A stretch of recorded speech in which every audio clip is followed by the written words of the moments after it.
Get ready. Start.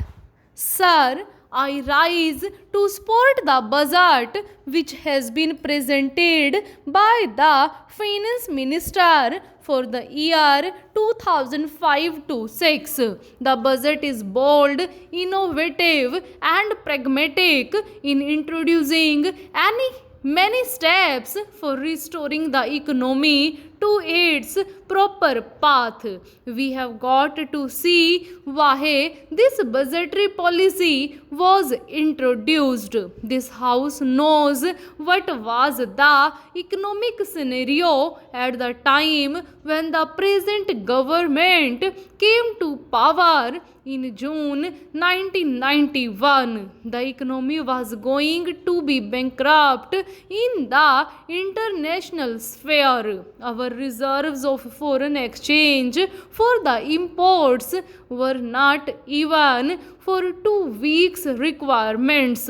Internationally, the world was not at all giving any credibility to the Indian economy, and the foreign banks stopped lending money to India. The NRIs were withdrawing their deposits because they had lost confidence in the Indian economy. That was the position which was being brought about by the 18 months rule, and in 11 months the government of the National Front had brought the economy to such a position that the inflation in the country reached its high water mark in July 1997 at 16%. The government have to face this impending crisis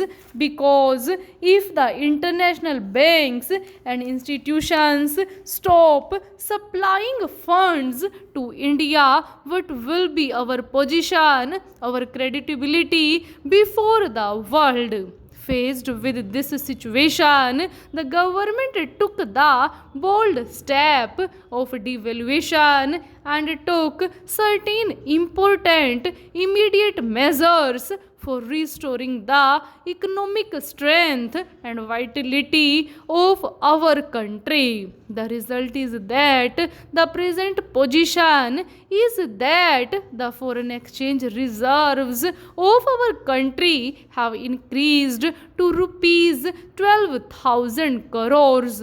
We are not to depend upon charity now because we have our own strength of foreign exchange reserves. The inflation is arrested, it cannot be reduced overnight. Economic reforms cannot be made by the magic wand of only the finance minister. The budgetary policy only can create certain conditions to which economy has to respond, and the response cannot be made like the Aladdin's lamp overnight, and hence we have got to wait for the results of the policy which has been introduced by the finance minister. We have to see today what are the objectives that the government had in view for introducing the various measures, some of which are really innovative and beneficial to our economy. The objective before the government was to tide over the crisis in the balance of payments position and at the same time to control the inflation in the country. The twin objectives were achieved by the government by introducing our new industrial policy, monetary policy, trade policy and fiscal policy as well. The budgetary policy reflects the economic philosophy, the fiscal policy of the government, and the government thought, and rightly so, that if the economy is to be restored from its impasse, one of the major objectives will be to liberalize the economy and to unshackle the economy from the cobwebs of bureaucratic control. It is precisely because of this reason that the new industrial policy, accepting in certain basic sectors, has now freed the economy from the licensing and other requirements which created artificial bottlenecks in developing the country on its own. The finance minister has introduced various measures to give relief to the different sectors of the economy. He has introduced a drastic cut in the rate of taxation. Today there are only three slabs of income tax.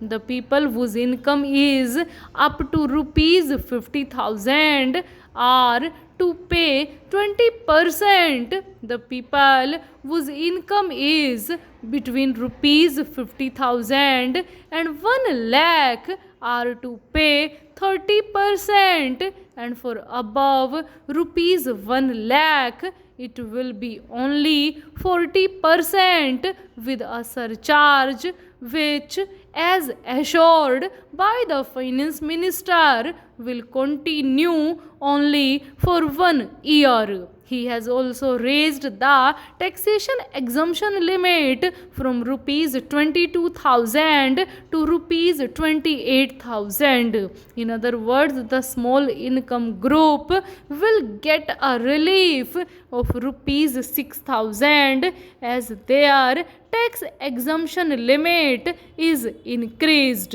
I would appeal to the finance minister to see whether this raising of the exemption limit will really give substantial relief to the middle or the lower income groups in our country. The finance minister has introduced a better liquidity on the basis of the recommendations of Narsingham Committee. The liquidity ratio is to be reduced from 38% to 30%. It is a very welcome measure, for the commercial banks are not to keep much of their deposits locked up in unproductive investments. Now they have been released, and this will give encouragement to the investment in productive sectors. The finance minister has introduced a very important measure for dealing with inflation and evasion of taxes. Full stop.